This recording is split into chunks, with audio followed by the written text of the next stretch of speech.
Tako, ko pogledate to sindikalno sceno, lahko ugotovimo čisto zgodovinsko, če pogledamo, da so se sindikati v Sloveniji so v določenih obdobjih bili enotni. Bili so najbolj enotni v fazi poskusa izpeljave šok terapije v Sloveniji. To je leta 2005. Ob napovedi te velike neoliberalne reforme, neoplačne stopnje, to se pravi pod pritiskom šok terapije, se sindikati poenotijo. To se pravi, ta dejavnik je zelo pomemben. Tako da bi rekel, da ti zunanji dejavniki, naprimer minister Šušteršič v eni od teh vladi, takšni akterji politični močno vplivajo na integracijo sindikatov. Vsega bi rekel, tudi ta stavka, ti protesti, ki ste jih omenjali, so v bistvu rezultat, reakcija na ta tip politik.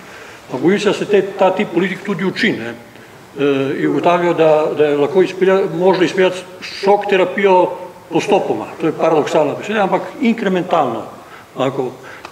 Ja, ne žališ, tako kaj Janša, z nekim tehničnim jezikom, kot se zdaj, pa isto.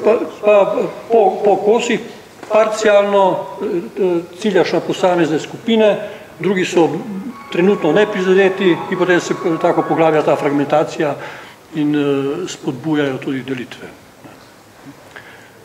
Manjkajo pa ti premisleki sindikalni znotraj, to so neke reaktivne politike, bi rekel, ki so kratkega daha, manjkajo pa dejansko ti strateški premisleki v tem, na ta način, ki so zdaj bili omenjeni pri...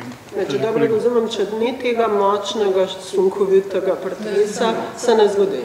Se ne bo zgodilo. Zgodovinsko se je to pri nas edino, ko so dejansko zares bili poenoteni, čez noč so se poenotili, to je bila strašanska moč, to je bilo leto 2005. Sindikati, sindikalno izvešče.